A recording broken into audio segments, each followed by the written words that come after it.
Welcome again. We're back. It's Live Wire with special guest and new Utah celebrity Greg Beeler. Welcome. Thank you. Thank you. I don't think I'm quite a celebrity or anything. But, all right. I love this man, and most people, you either love him or hate him, or it's kind of a mixture of both. Well, we're going to talk about that celebrity really quick. You're on the show today because because you're just a good-looking guy, obviously. Of course. Yeah. You have received recently some national attention because of a Facebook post that has now over, 100,000 likes? What is it at? Yeah, it's like 100 and something thousand likes and like 30,000 shares and tons of views and 7 language translations and it has been translated in 7 languages? Yeah. Oh my gosh. And you've had somebody in Chicago write up about it? Yeah, it was on a blog in Chicago. There's a couple like teachers unions that printed it and like gave it to their teaching staff and did some cool stuff. So I've gotten like tons of like cool inbox messages of teachers that were like, thank you so much for saying that. Thanks for kind of bringing light to all the stuff that we do. Oh, I'm sure your inbox is flooded. It was an amazing post. You have a very interesting following. And the premise, guidelines. Mm-hmm. Guidelines is spelled G-U-Y, as in for guys. For guys, women and guys, right? That's what is guidelines? Tell me. It's basically just me and my blog and my thoughts, and it turned into a bunch of Facebook stuff. Originally, it was just a blog. I titled it Guidelines. I just used the word a lot at work, and I was like, that's awesome. If I could spell it with a Y, that would be so cool. And I'll write my kind of view on relationships, and I don't like the dating scene. I don't like kind of that whole... You're single. I'm single, yes. You've been around the block. You've been there, done that. So you've got a lot to say about relationships and such. Yeah, well, it's I haven't been around the block that much. Like, I got divorced, and then... I was with my ex-wife for 10 years and got divorced and realized what the dating scene wanted. I was like, whoa, I don't like this at all, so I'm going to start saying my 2 cents about it. And initially I thought that every woman in the world would hate me and my opinions and my big mouth and my views. And what it's turned out to be, I have like 86% female followers now. And every once in a while guys will chime in and be like, that's so awesome, that's so true, thanks for saying that. But it turned out to be mostly female following, even though that's the opposite of what was my intent. Right. Well, yeah, the ladies love you. You say it's funny because the first thing when I decided to have you on the show, the first thing I wanted to ask, besides about your famous post, we'll get to that more in a minute, was why are you such a jerk? Why are you such a freaking jerk? But at the same time, we love you. Yeah. Oh, it's just kind of makes you mad. People love to hate me, and a friend of mine in Spokane wrote me one day and said, it's so awesome how you just kind of like push everybody back on their heels, and then a couple days later pull them back in for kind of a quick hug, and then push them back, and there's kind of a love-hate relationship. Right. I used to do a lot of explaining, and everybody said, hey, shorten that. Don't blog so long. Don't write so much. Just shorten it. Give us the quick bit. Once I found Twitter, I kind of shortened things a little bit more. So my jerkishness comes from just wanting to say a specific point kind of right into somebody's chest. I don't really mind if it's offensive or catches them off guard or, Right. is mean. It's funny because you do say mean things, but they're so true. Mm-hmm. But then you also say really feel good things. Here, let me give you some examples of his posts, and you're probably going to get a million more fans out of this. I mean, you already have a ton. But before I do that, I want to pick and choose a couple of my favorite tweets of yours and Facebook posts. Okay. Give us the synopsis. There, you got a fan right there. Someone in the chat room says that they love reading your posts on Facebook. I think we all do. That's why he's got a million fans. It's funny, though, I will say, to meet you in person, on Facebook and Twitter, you're just like, what a jerk. Mm-hmm. He's actually a really happy, jovial guy in person. I get a ton of comments that I'm so bitter, I'm so angry, I'm so whatever, and that's kind of my attention getting. Like, I know how to say it, and at the point that I'm posting something, I am a little angry and bitter because how I view it's kind of like driving down the freeway. Like, you're just going along your happy way, and you see some other oblivious driver doing something stupid that kind of impacts you, and you kind of react. And that's where most of my posts come from. I'm just thinking something, I see something, it passes through my mind, and I'm like, let me just type that out real quick. And you have no filter, it just goes straight to the computer. No filter, correct. And it's usually hilarious. You've got to check out his Facebook page, Greg Beeler, B-E-E-L-E-R. Now, while I look at some of your tweets here, tell the audience about this post that got so much attention. He wrote on behalf of, or kind of for teachers after the crisis in Connecticut, and also about gun control. I don't have it to read word for word, but give us the general synopsis of what it was about. Oh, I travel a lot, and I was sitting in an airport and reading Facebook, and there was a debate about how the protection in schools should come from the teachers. They should carry guns, they should bring them to school, and they should be kind of, armed and dangerous.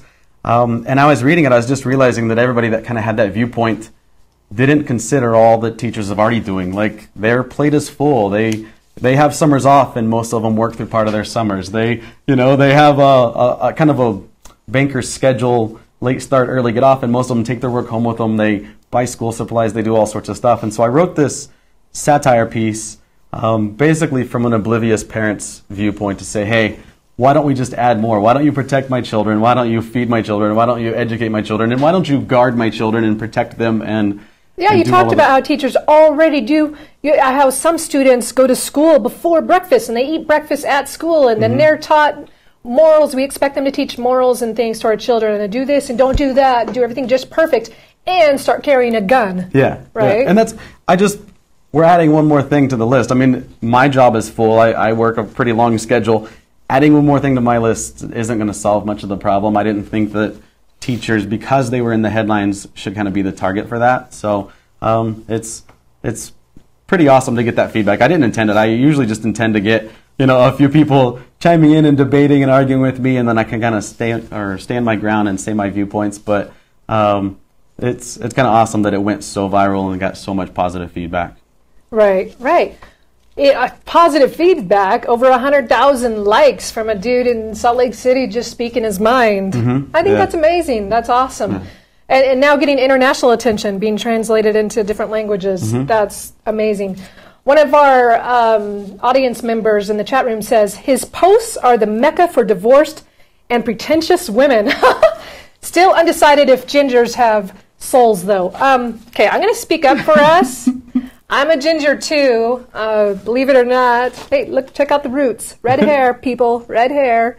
Do gingers have souls? What is it about? What is wrong with us? I think they do. I think they just have a ton of passion and anger, and it kind of bleeds in together. So I've heard that gingers don't have souls. I get teased for being a ginger quite a bit, and I'm okay with it. It doesn't bug me.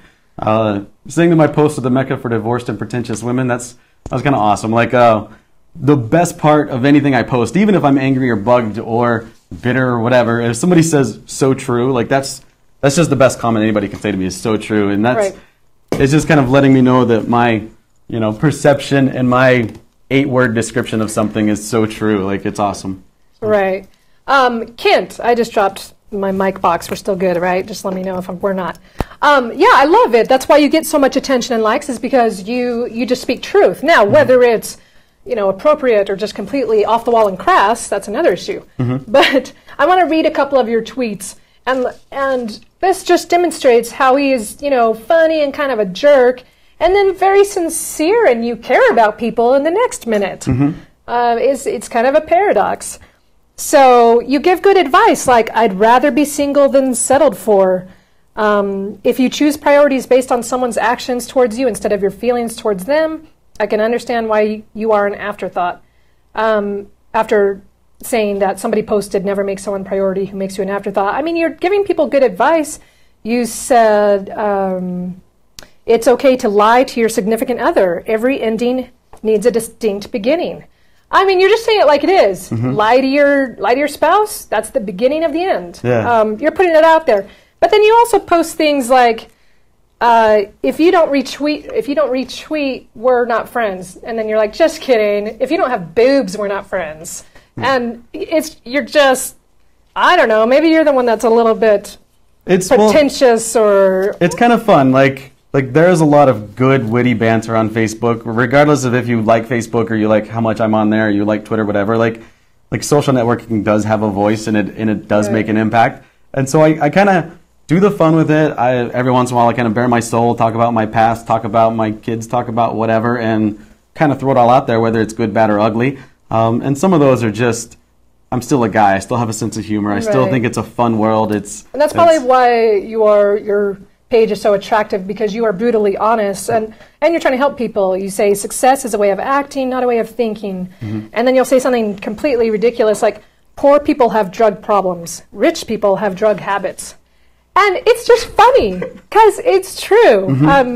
I love how I also love the list you did of requirements for being your girlfriend or dating you, right? Yeah. Can I read some of that? Go for it, yeah. This is crazy. You need to get on his Facebook page just to read this. Okay, this is if you want to date Greg Beeler. You have to live within a certain area in Salt Lake, within 10 miles. Yeah. You can't live west of I-15. Holy freaking crap. You just said that. Do you know how many people you just offended? I'm okay with that. I know. It's what's great. You can't have a cat. You can't smoke. You can't have more than one baby daddy. Your girlfriends can't be hoe bags. You can't know every bartender in town. You can't know every DJ in town. You can't know every personal trainer in town. This is hilarious. You can't know every divorced LDS guy in town. You have to be funny. It has to be my definition of funny, not yours. You have to have a hobby you're good at. Drinking, wine, and dating are not hobbies. You have to be less crazy than your mom. You have to be able to drive at night. You have to know what a filibuster is. You can't have a butterfly tramp stamp. Your check engine light cannot always be on. You have to contract you are correctly 99.9% of the time. You know what? I'm the grammar police too. I majored in English, so I get that. You have to let me touch your stomach without cringing. It's just true. Every girl cringes. It's like, oh, don't touch the most fit girl in the world cringes if you touch her stomach, and it's just not right. I know. We're all so self-conscious. You can't pee with the door open, ever. So not even when you're married? Not ever. I don't like that either. You have to drop what you're doing and play with every baby you see. Babies are cute. Like if somebody that doesn't appreciate that just doesn't have like a zest. You have to have caught that I misspelled your. You have to smile a lot. Because you're like smiley. I smile all the time. I never expected. You're always smiling. Yeah. So now when you're on Greg's Facebook page, just imagine him saying it with a big smile. And the more pissed you get, the more I smile. And the more fights we have, the more I smile. Like I'm just always smile. You have to clear your dating schedule after we meet. So you don't want them to go out with anyone else. They want focus on you until they know if it's going somewhere or not. Well, yeah, and if you're not okay with that, then we shouldn't be seeing each other again. Like, it's okay. You have to have deleted your Match profile a year ago. Yes. Yeah. And you have to think that this list is freaking awesome. I love it. It's amazing. One of our viewers in the chat room says, he can be so ridiculous, but his understanding of what teachers go through is enough to make me appreciate him. He's tricky, that Greg. Well said. Yeah. And I totally agree. Some of your other posts I love. Selfishness ruins relationships. Nothing else. Not a single other thing ruins relationships. Just a great piece of truth. And there's a ton of stuff. Like, even with all of the writing that I do in the blogging and all the relationship topics, people are like, well, you're still single. Well, you're still dating. Well, you went through a divorce. Well, all of these things. Right. And my kind of response to that is, even if I did everything 100% perfect, I'm 50% of a relationship. Like, even if you're the best mom in the world, you're 50% of that whole parenting, dynamic. Even if you're the best spouse in the world, you're 50% of that relationship. So, like, when people get into relationships and they kind of continue with their selfishness, like the guy before here was talking about porn, like, it's kind of a selfish thing. Like, the couple has a porn problem, not just the one person. And for the other party of that to sit back and point fingers and so on, it's kind of wrong. It's to say, hey, we are broken, not just you're broken. That's kind of my underlying theme is I'm always kind of bagging on selfishness, indulgence, stuff that kind of separates you from the rest of the world and the rest of the people that you kind of interact with. Well, let's talk about your beef with, we'll talk in a minute about your fetish with boobs. But first, your beef with unconditional love. You said people have conditional honesty and unconditional love. That's backwards, and their definitions get skewed when it's convenient. Explain, so you don't like when people say if you have unconditional love, then everything's dandy and that's all you need in life? And no, that's I don't. Like, I think most of the people that talk about unconditional love don't actually have it. Like, they have their pushing point, they have their kind of point of no return, they will sell you out, change their mind, do whatever. If you had unconditional love, that person is there all the time. You're there for them all the time. And I think unconditional love is more of like parent-child. If you can look at your spouse or partner like you would look at your child and be like, you can be strung out on drugs, you can be stealing money out of my wallet, you can be, causing fights with your sister, and I'm still going to love you, I'm still going to take care of you. Like, that's unconditional love. Although some parents would boot their kid out on the street if they were doing that. And those parents have conditional love. Yeah. And they're conditional. That's wrong. That's wrong as a parent. In a relationship, there's a ton of yes questions. Like, if you ask probably any of your girlfriends, do you have unconditional love? They will all say yes. If you say, hey, are you all strong and positive and, free thinking and beautiful and amazing and deserve the world, they would all say yes. And those are just yes questions. They've been kind of taught to answer that all of the time. And I think that, no, you have to sit back and say, okay, wait, I'm not good in this area. I'm not good in that area. I could use improvement in this. Like, someone loves me despite all of these things. I need to reward them. I need to thank them. And I need to love them despite of their flaws. Okay, but what would you say to a couple? Say we just had a show on pornography. Mm-hmm. Say your husband is a porn addict and a meth addict and alcoholic. Should you just have unconditional love and love them anyway and stay with them? I mean, what's your take on that? It's that if you don't, you're allowed to have conditional love. And at that point, you cut and run. You say, hey, I can't get with you through this. I can't kind of bring you through. I can't get you the help you need or support you. Or you can love them, but you don't have to stay with them. I mean, is that still conditional? That's conditional. Yeah, those are all conditions. Anything other than I'm right here by your side until you until you die. Until you die. Those are all conditions, and that's where I said their definitions get skewed. Is people kind of change their definition, and I'm kind of a stickler for that. So that's kind of part of where my jerkiness comes from, is I kind of look at the word and define it exactly and say, no, this is the word you use, stick to that word. So if you have conditions on your love, you're a conditional love person, you're just not allowed to say that you are, because there's a bad stigma to it. Don't say that to Greg, okay? Tell me about conditional or unconditional honesty. What did you mean by that? People have conditional honesty. They just do all the time. Meaning that you're only honest if or when? Yeah, so the same thing, it's a yes question. If you ask somebody, are you honest, they all say yes. Are you unconditionally honest? Yes. And in reality, they have lied. They justify their lies. They've said it's a small lie, or it's based on this, or it's to protect somebody, or whatever. Do you lie? I've lied, yes. Oh, okay. Yeah. Let's see. We have a comment from the chat room. You give a good interview, Beeler. Looking forward to the after party on Facebook. Woo! I will be there. Yeah, it's my birthday on Monday, so sweet! I have a birthday party to go to. That's awesome. We need to bring the cameras there. Most parties I go to, there's somebody that wants to beat me up. So it's usually me. Yeah, I have to play it safe. It could be a guy or a girl. It's all right. So we were talking about honesty. You have posted this one. Honest women don't have controlling boyfriends. Yeah. Really? Yeah. That's funny, but really? And that's kind of in the dating list that you said.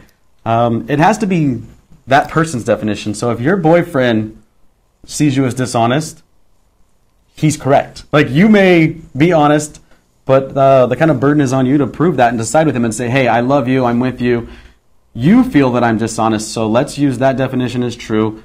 Let me work on that. Let me kind of go outside my boundaries and my thinking and get you to correct it. So I think a lot of women on their Facebook or on their self-help books or on their kind of Oprah Winfrey type shows have been like, no, you don't have to explain anything. You don't have to do any of this. You're beautiful and deserve the world. And if you feel like you're honest, and the person is, or the problem is on that person's shoulders. Right. And I don't think so. I think if you're in a relationship, regardless of what it is, you kind of have to say, okay, by your definition, you see me as dishonest.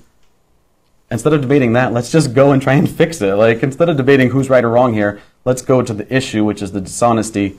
Where could I have been kind of misunderstood or whatever? And so you want people to own their stuff? Always, yeah, always. I'm always about ownership. Face it, hit it head on. Don't deny it, don't justify it, don't sweep it under the rug. Don't call 18 people that are just going to pat you on the back and tell you that you did well. Call the 3 people that hate you and say, hey, give me some honest advice. Tell me what to do right now. And I'm going to love you unconditionally, even if you say something mean, rude, derogatory, whatever. So you hit a lot on women, even though it's funny because most of your fans are women, but you are knocking on them a lot, especially single women or watch out, men, she's going to ask for a divorce if she wants to go to school or if she gets a new gym membership or if, what is that all about? That just bitterness? There's a couple different things. One, I'm a single dude, so I don't really go around observing dudes and their actions all the time. It's not really my interest to get on Facebook and see all of my guy friends and see what they're up to, and they're, laying on a couch petting their cat, posting pictures on Facebook, and I'm like, okay.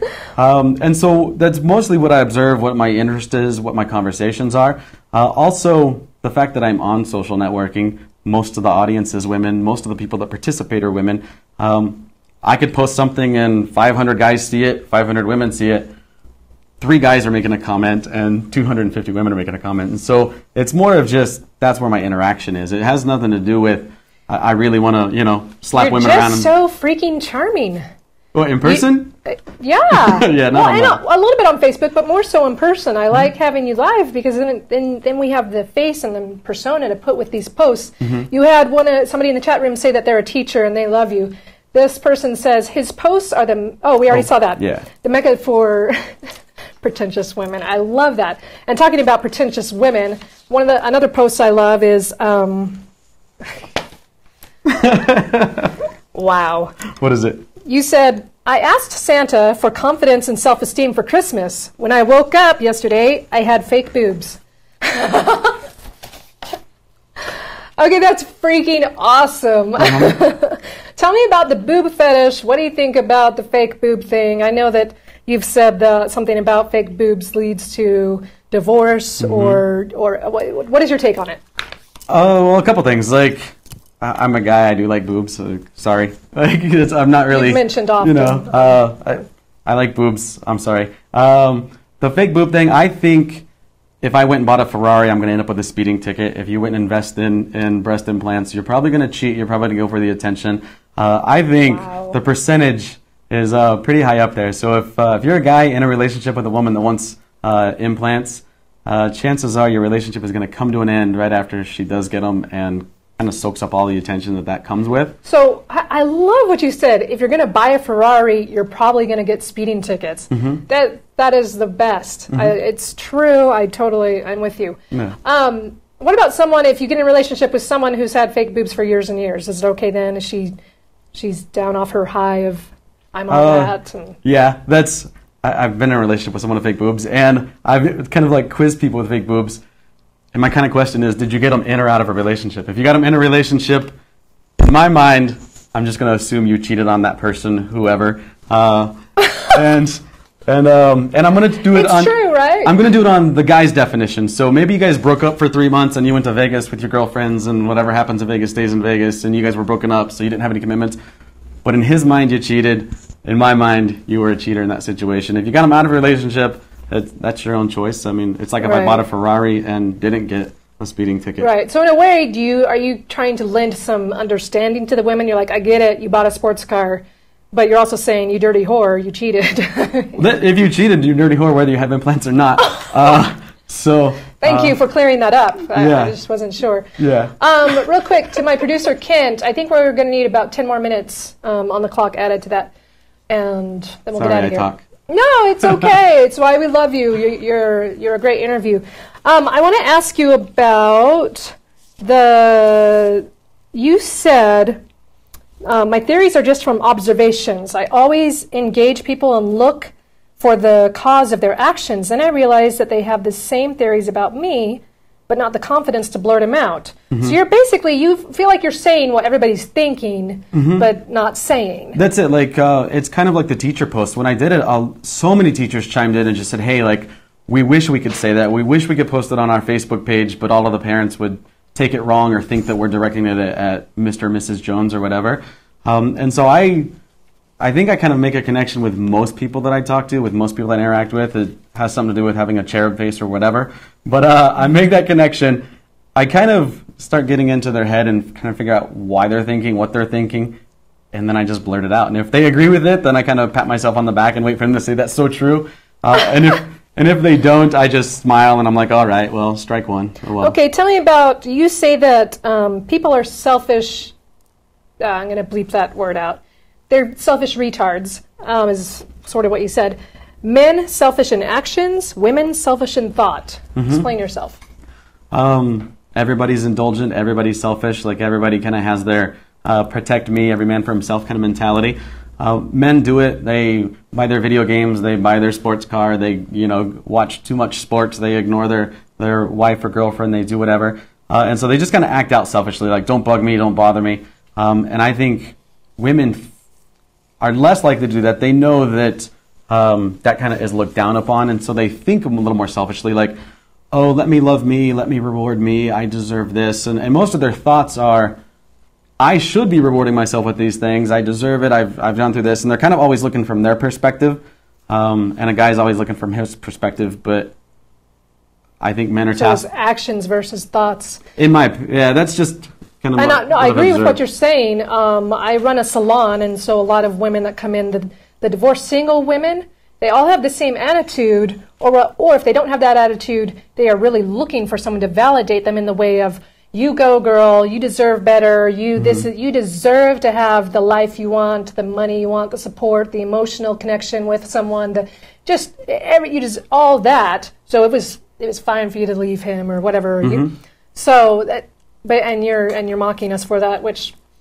I think you should. I'm just saying, admit it. Like, if just say, I'm a selfish chick that wants to spend 3 years indulging in everything and spending money on myself and patting myself on the back and only surrounding myself with girlfriends that'll tell me yes all the time. Like, just to say it, like, admit it. Right. And walk around with your head high saying, all right. And you don't even want them talking about their past, like, well, I was, at home for 10 years supporting his butt through school, and I didn't have a life. You don't even want to hear that, or do you care? I care, but I care more. The whole time I'm thinking, what was this guy's take on it? What was the other person's take on it? Even if, a guy is bashing his wife or whatever, like, if I ever talk about my ex-wife, everybody should be thinking, what's her take on it? Like, because there's two sides to everything. Yeah, like, this person is 50% of the story, and unless they're taking 100% of their 50% responsibility, you should discredit it just to be a listener.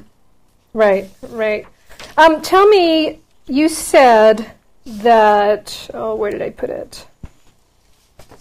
The thing about indulge. Oh, here we go. So, I've lost my notes. The one I was looking for.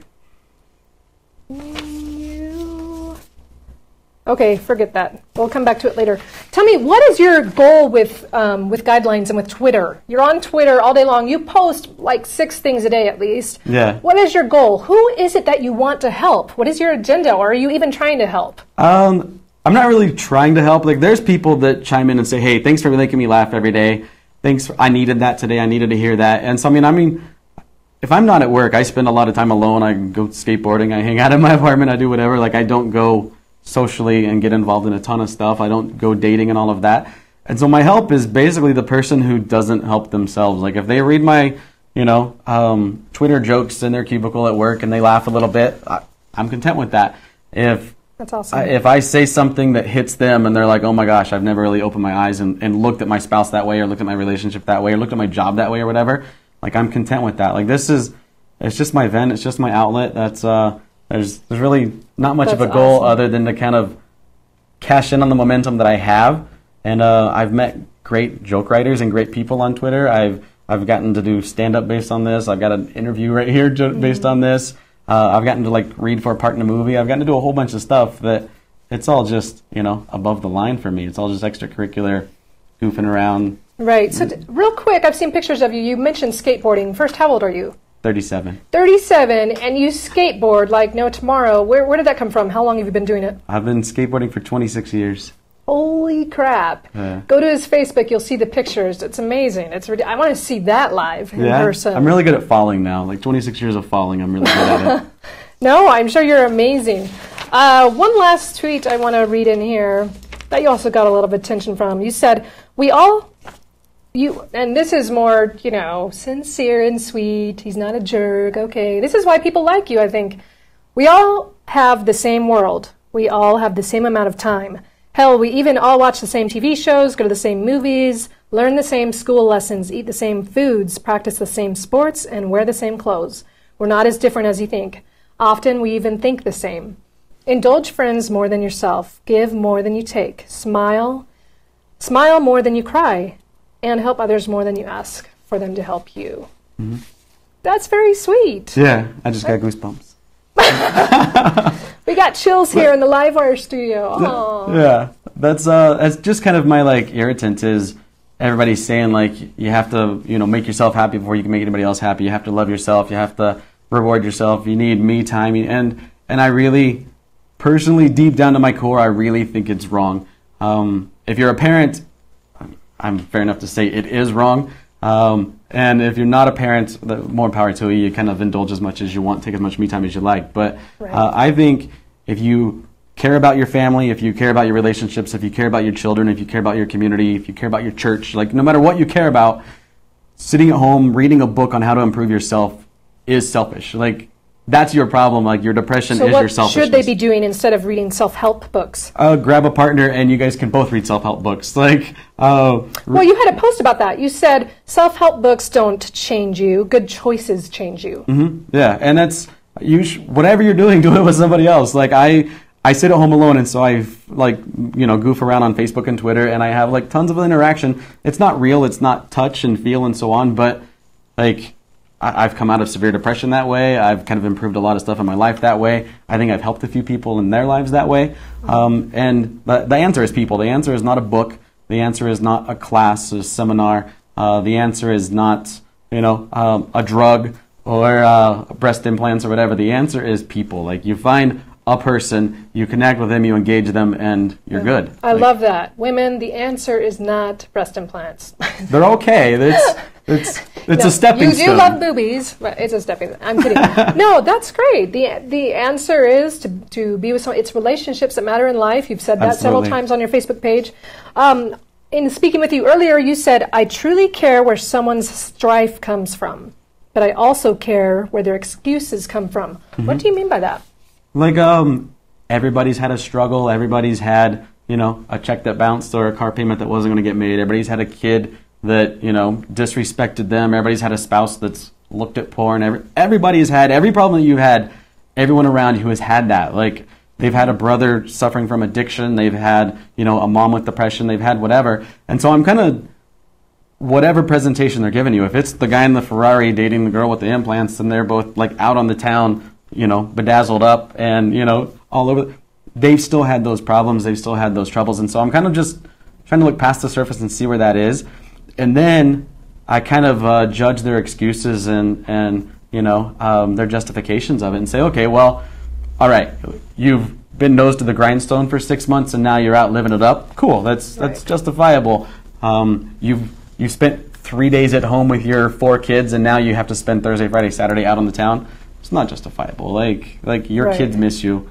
That's where you should be. And if you think anybody else's opinion matters, like it doesn't, go home and ask them where you should be. So. Right. I love that. If you're a single mom, we could do a whole show on that, right? Mm-hmm. Yeah. Get your butt freaking home. I've made it, not going to try and pat myself on the back, but I've learned that some people just have to learn that is your most important priority. And I've had to make my work schedule only during the hours that my kids are at school. I only work when they're at school so that when they're home, I'm there for them, or when they're at their dad's house, then I work. Yeah. Like today, they're at their dad's. So I did a quote once. I was like, you don't decide if you're a good parent, your children decide if you're a good parent. And that's it. Like there's a million people. Look on Facebook, look on Twitter, look anywhere, and there's a million people patting themselves on the back of, I'm such a great parent, I'm such a great parent, look at all the things that I did. I bought my daughter an iPhone, I took her roller skating, I did whatever. And it's like, okay, go to her room and ask her, like, am I a good parent? How can I improve? What should I do? Like, where were you Friday and Saturday night when they were home alone? Yeah. You know what I mean? Yeah. Wow. Okay, give me, with the few minutes we have left, give me your best dating advice. You are single, so give me some dating advice first for men and then women. What do you tell men out there to look for in a woman? Oh, my advice is the same regardless of gender. Like, don't date. Just don't do it. Like, don't do it. Dating socially, I honestly think dating prepares you for divorce and not for marriage, and I think that's where the problem is. Are you totally against marriage? No, I'm totally for marriage. Like, explain, but don't. You gotta date to get married. But the opposite of marriage is dating. Like, as soon as you're not married, you're out dating again. Marriage is about commitment. Dating is about not being committed. Like, kind of tasting the flavors, doing this, doing that. Well, you're kind of talking about serial dating, like dating which is what 6 most guys people a week. do. Yeah, most. Wow. in Utah, the women are beautiful. They do serial dating. The guys sell real estate and life insurance, and they do serial dating. And if you're in the dating scene, or if you're in the single scene, you're probably doing a lot of dating, a lot of serial dating. If you're not, you're home baking cookies, and you're involved in PTA, and you're not really concerned about finding that person because you have 2.5 years of to-do lists lined up. So my advice is don't date. You're not going to find someone in the dating pool that is your answer to everything. And in your normal routine, when you're just going through life, when you're doing your goals, when you're kind of doing your activities and hobbies, when you do find someone, you have to say, okay, right now it's you. Like, you're in the crosshairs. You're the only person I care about. You're who I need to impress. You're who I want to commit to. Like, so not 3 or 5 people at once. Not 3 or 5. No, never. Like, say, I can totally commit to you and no one else, and I'm interested in that. And even if it's only for 2 weeks, and then you decide you don't like them. It can be on the first day. You can be like, that guy's tall, dark, and handsome, and whatever. Like, that's who I want to try this until it fails. Okay. And so, if you kind of go through with that mentality, you will see 98% of people and not be willing to commit to them that quickly, not be that interested in them that quickly. Just be like, well, he's nice and lives in a nice house and so on. But if you don't have that initial impact, that initial passion, that initial desire, and that initial kind of commitment, you're not going anywhere anyway. Like, so there should be some sort of instant passion you feel for them, or would you call it chemistry? Or everything. Like, you can have a whole list of ideals and say, hey, I want somebody who's traveled the world and has money and no kids, and that person finally meets that checklist, and you lock in on that. That's your target. But you could also, when you meet them, feel nothing. Yeah, and those people you shouldn't go on a second date with. You shouldn't go on a first date with. You should, if you don't have that passion for it. Yeah, just turn a cold shoulder and walk away. So you're not just talking about a physical attraction or a no, like it's gonna be it's gonna be a mental attraction. It's gonna be that person fits your ideal. So what happens is people try and compromise their ideal and say, well, I've dated 18 people, and these 4 are the best, and I'm going to try it with them, and, well, there's some issues, so we'll be off and on, and I'm going to try this. And the divorce rate just says, like, don't do that. Like, that's how you end up divorced. That's everybody watching this is divorced, I'm sure. Like, every single fan, every single viewer, every single teacher, every single one of my Facebook friends, I mean, they all are divorced. Right. Because the people that haven't been divorced, aren't on Facebook, aren't watching, webcasts right now. It's true. They're not concerned about this topic. They are there paying attention to their grandkids, paying attention to mowing the lawn, paying attention to whatever. And also along those lines, you have said in the past that that's the person you should be looking for, is the person who's not in the dating scene, the person who's home taking care of their kids and not going out to these singles. That took me a while to figure out, but at least, a couple of years ago, I finally was like, I'm not going out anymore to these singles events. I'm done. I'm focusing on the kids. And if someone comes into my life in some random way, then great. It's something women say nonstop is you can't change a person. Like, don't date a guy thinking you can change him or fix him. But if he's dating and you expect him to get in a committed relationship, you are changing him and fixing him. Like, you're taking what he's been doing for the past 3 years and stopping that, putting an end to it, and vice versa. Like, he's doing that to you. He's imposing on your personal time. He's kind of offending your girlfriends or whatever. And so going from single to relationship, you're changing that person. So you want to find somebody. So you're saying that's not going to work. It's not going to work. It doesn't work. You should never, if you want commitment or marriage, you should not date someone who is a dater. No, you should find somebody that's committed to something. They're committed to racing their bullet bike. They're committed to their video games. They're committed to their children. They're committed to... Seriously, committed to video games? Whatever. I could never. But commitment's commitment. Like, I think honesty and commitment... Just as long as they're not going from here to here to here to here. Yeah, I think the key is commitment. You say, it's all about you. Like, you don't have children look at them and say, okay, well, now there's conditions on that. And once things don't start, rewarding me, I'm no longer committed to you, child. You say, I'm with, regardless of what it is, like, drag me through the mud, I'm right here with you. Like, you think I don't have the confidence, I do, let's go. And I think that's kind of the same thing you find in a partner. You say, hey, look, it's me and you. Like, whatever else is going, it's us. Right here, right now, I can see that and I can decide that you're a good person to stand by me. Let's do it. Wow. I love it. Love it. Greg Beeler, thank you so much for being on the show. Thank you. I could talk to you for another hour. I love how you think and talk. In fact, I know a woman has posted that talking with you is like brain sex. something like that. It's amazing. He's full of goodness and laughter and all those good things. And now you know that he's actually a jolly old fellow here, and he's not just a jerk. But we love to hate you. We're going to keep doing it. Visit the Facebook page, Greg Beeler. Yeah, you can Google guidelines, and it comes up with all of my blogs and all my stuff. Guidelines. Okay, I love your blogs too. Women, you're just going to fall in love with him online, if not in person. So I'm just warning you.